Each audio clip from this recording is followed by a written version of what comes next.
अस्सलामु अलैकुम वरहमतुल्लाहि वबरकातुह। मैं हूं डॉक्टर माजिद और आप देख रहे हैं 5 मिनट की कुरान क्लास। तो मैं आपको खुश आमदीद कहता हूं।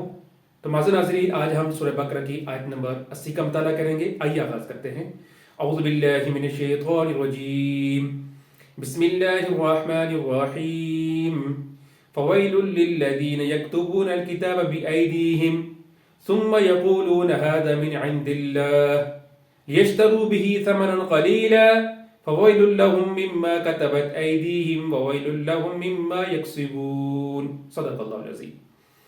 फ़वैलुन सुख़राबी है, अल्लज़ीना उनके लिए, यक्तुबून जो लिखते हैं, अल किताबा किताब को, बिअयदीहिम अपने हाथों से, सुम्मा फिर यक़ूलून कहते हैं, हाज़ा ये, मिन इंदिल्लाह अल्लाह के पास से है, लियश्तरू ताकि वह हासिल करें, बिही इससे, समनन कीमत, क़लीलन थोड़ी सी।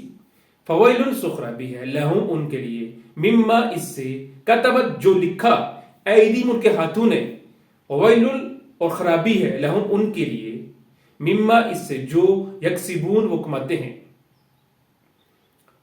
उन लोगों के लिए हलाकत है जो अपने हाथों की लिखी हुई किताब को अल्लाह ताला की तरफ कहते हैं और इस तरह दुनिया कमाते हैं। उनके हाथों की लिखाई को और उनकी कमाई को हलाकत और अफसोस है। माज़ नाज़रीन, यहां पर यहूद और बनी इसराइल का एक और तर्जुमा बयान किया जा रहा है। वो तर्जुमा यह है कि ये लोग अल्लाह ताला की किताब में तहरीफ करते थे और तहरीफ के साथ साथ ये फिर अपनी मर्जी से ही फतवा जारी किया करते थे। मकसद ये होता था कि जाके वो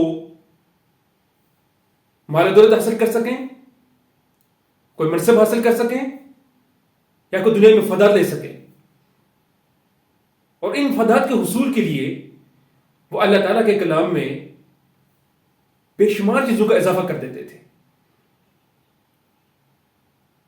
उन्हें ये कोई परवाह नहीं होती थी कि क्या अल्लाह ताला ने हुक्म जारी भी किया है कि नहीं किया।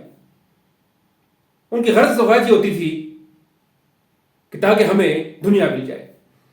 तो अल्लाह ताला ने इस आयत मुबारक में बता दिया कि ऐसे लोगों के लिए हलाकत है, खराबी है कि जो अपने हाथों से लिख के अल्लाह की तरफ मंसूब कर देते हैं।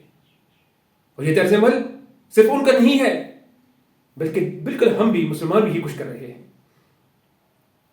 बहुत से ऐसे मकामात जारी कर देते हैं जो कुरान और सुन्नत साबित नहीं होते हैं, मैं इसलिए कि ताकि लोग खुश हो जाए। अवाम को खुश करने के लिए हम बहुत से मन गढ़ंत वाक़यात बयान कर देते हैं। जब उनके हम बैकग्राउंड में जाते हैं, पता चलता है तो ये कि ज़ईफ़ हदीस से साबित है और ये तो कुरान मजीद का कोई ताल्लुक इसमें नहीं है, लेकिन फिर भी हमें महज अवाम को खुश करने के लिए और उनको उनकी दाद देने के लिए हम ऐसे काम करते हैं। तो हमें यह बताया जा रहा है कि कभी भी ऐसा नहीं करना चाहिए कि महज दुनिया के मफादात के लिए, जो मनसब के लिए आप अपनी तरफ से बातें लिख के अल्लाह की तरफ मंसूब करते हैं। अल्लाह ताला से दुआ है कि वो हमें कुरान का सही फहम अता फरमाए। अस्सलामु अलैकुम वरहमतुल्लाहि वबरकातुहू।